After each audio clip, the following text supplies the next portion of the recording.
Welcome back to Asia. Thank you. Good to be here. It's nice to be seeing you again. Likewise. How long was your flight, like overnight?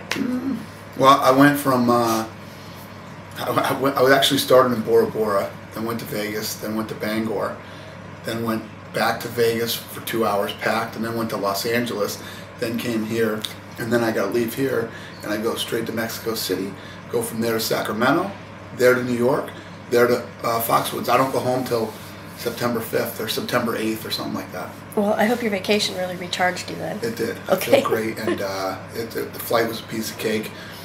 I have no affiliation with Cathay Pacific whatsoever. They're the greatest airline that I've ever flown. I love that airline, and it makes flying to China really easy. Yeah. First, I want to ask you about Eddie Alvarez because it just got announced. Where do you see him starting off in the rankings in the UFC? You know, it's a good question. I'll leave that up to the media, but you know, he's a top 5 guy for sure. Yeah, they've got him at number 4 ranked world. A lot of people haven't ranked at number 4. Yeah. And Cerrone's at number 5 with you. Yeah. How long do you think it'll be until he puts himself in title contention? How many fights? Cerrone fight's big. I mean, it's if they got him ranked number 4, it's number 4 versus number 6. And Cerrone's been on a tear, has been destroying people lately. He's reinvigorated his career and his love of fighting. And this is going to be a real big test for Eddie. Everybody gets the UFC jitters the first time they come in and fight, so we'll see what happens. You think it's going to be a good matchup between the two of them? I love that fight. Okay. Love that fight. All right, cool. Next thing I want to ask you about Garry Cook coming on board Asia. Yep. That's a pretty big deal. Him taking over even more of the world. Yeah, Garry Cook is taking over more than Asia. He's taking over everywhere. Garry Cook has officially taken over the world. I said it when I stood on the stage in England and announced that we were hiring him. What that guy has accomplished in such a short amount of time is unbelievable. He's a stud. His attitude pretty much meshes well with the UFC. It does. Sort of straight talker. Yeah, well, the thing is everybody respects him. You know, this is a big company now, and you got a lot of people that you have to deal with. Everybody respects him, and his work speaks for itself. What he's done since he's got here, you can't. There's no debate that Garry Cook is the man.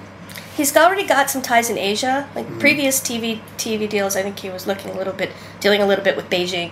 Yeah. Do you see that he's got some ties in China that will help you progress further into the market? Yeah, it's not even about ties. The guy is a great businessman.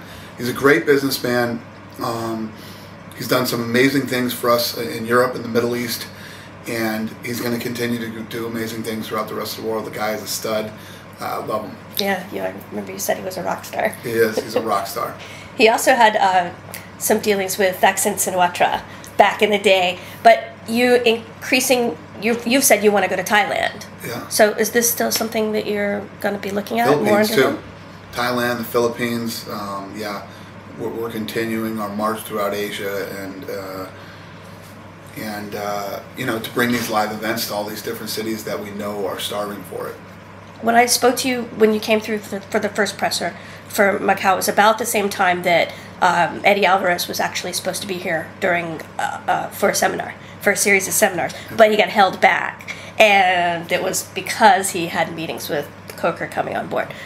So since that time has elapsed, I'm curious if we spoke about Philippines and you didn't really have a date set. Are you any closer to that now? I think we are. I think we're closer to a date, but I don't have the date for you right now. I couldn't tell you exactly what the date is. Okay. You know? Okay. Macau, are you going to continue this series of events in Macau? Yeah. Like 2 a year? Is this what you're looking at in concrete? You got to ask Garry the question that, you know, the answer to that question. He's going to be dealing with that, but, you know, this event, tickets have sold great. Tickets are really moving this week too. This thing's either going to sell out or almost sell out. And the Venetian is the biggest, baddest casino hotel on the planet. And these guys are doing exactly what Vegas does. They bring these big events, whether it's the UFC, Manny Pacquiao fight, and all the other things that they bring into this casino. We're going to continue to do it here. I mean, it works out perfect. This week, Ronda's here. So the same week that Ronda's here, we got the fight. They're doing the premiere of her movie now. It's such a home run, no brainer. And people don't realize how big that Macau really is, and compared to like Vegas. You don't. You hear about Yeah. it. You know, you hear about it all over the world. You hear about not just Macau, the Venetian. Yeah.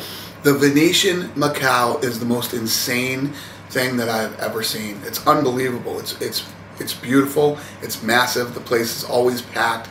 They're bringing incredible events, and not just. The other cool thing about it that people don't understand, and I keep, preaching the gospel here, Hong Kong. We're in Hong Kong right now. You can either jump on a helicopter, and it's a 15-minute flight over there, or you can take the ferry, and it's an hour. Hong Kong is awesome. One of the coolest cities I've ever been to. I could live here in Hong Kong. That's how much I like it. And it's an hour ferry ride away or a 15-minute helicopter ride away to Macau. And Macau is basically very much like Vegas with a ton of casinos, but the Venetian is the big standout over there. That place is insane. And everybody should come here. It's a destination. It's a place, we're out here growing Asia and doing these things in China, but people from all over the world need to come check out one of these events in Macau. Venetian, when they built it, was something like the footage was like 57 football fields indoor. It was the largest indoor space ever built. Right. And when I was back in the U.S., I was in the U.S. when they built it, and we were reading like a lot of Chinese media papers talking about it, and they hired something like 6,000 people to work in the beginning, and within a month they had to hire 18,000 more. And they expected, I think it was something like 10 years that they'd make back their investment, and they made it back in a year and a half. More money goes through that place. China stopped visas to Macau because of it, like the first year, and then reopened it again. It's insane. Yeah, everybody in the world needs to come to one of these fights at the Venetian Macau. Check out Hong Kong. Because, places like China and Hong Kong have to be a bucket list for many people. Yeah. And for UFC fans, what better opportunity to come to Hong Kong and do Macau than when there's a UFC fight? Valley to Japan. Do you have any idea of when the tournament there is going to start? I don't. I know they're going to be taping for several months. I'm absolutely useless to you today. Okay. I don't have the information you need. That's okay. We just got off a plane. I understand. Yeah, I don't know the exact dates, but I'll find that out for you. Okay. Card actually got a lot more interesting as it progressed because it started off as mainly a Chinese talent-oriented card. Right. But we got two really, really awesome fights at the top of it, and then we got two Japanese guys that got added. You signed this kid named Ulka Sasaki, yep, who's really, really hot now. He's a young kid. And then you just added Shinzo Anzai, who is the Pancrase champion.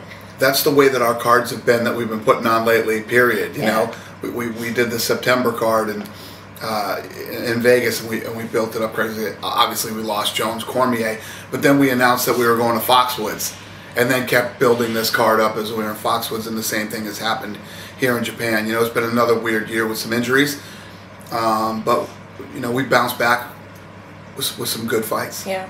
I'm looking forward to Japan also. I am too. I'll be up there with you as well. Thank you. Singapore, are you still going to plan to do you still have a partnership there and plan to do a show there every year? Yep. Any more expansion into that market, or just one show? Again, now that Garry Cook is running all that, you got to ask Garry all these questions. Okay. Gary's going to have, Garry will do is Garry will put together a game plan that he feels makes sense, and then he'll bring it to us, and we'll hammer it out. Okay. Any talented guys? I mean, Alvarez kind of sticks out in my mind. I think everybody's mind today. But are there any other athletes that you see like right on this card that you might have in your mind as somebody to look at? On what card? On this card in Macau coming up. In Macau? Oh yeah. Obviously, we got the co-main event and the main event. I mean, obviously those two. We're going to play out the finale. That fight will happen, and who knows? We'll see how the talent is here in China. The first time we've done a women's fight here, Phillips is tough as nails. I think she has a lot of room to grow. She's a little green and get better, but she's tough. She comes to fight and she brings it. Looking forward to that fight. Trying to think off the top of my head. You've got the other two finalists, Wang Sai, right? And well, that's what I'm saying. The Chinese talent. Yeah, those two guys coming on board.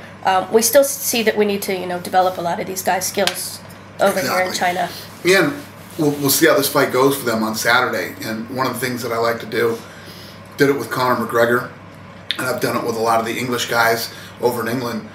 They fight a few times in their country, then we bring somebody down to Brazil, or you bring them over to the United States to fight in Vegas, or one of the other fights, and let these guys feel what it feels like to fight in a UFC event, in other parts of the world, and get them fired up to come back here, and it almost makes guys a bigger star when they fight in another country and then come back and fight in their own country. Same thing. Look what we did with Conor.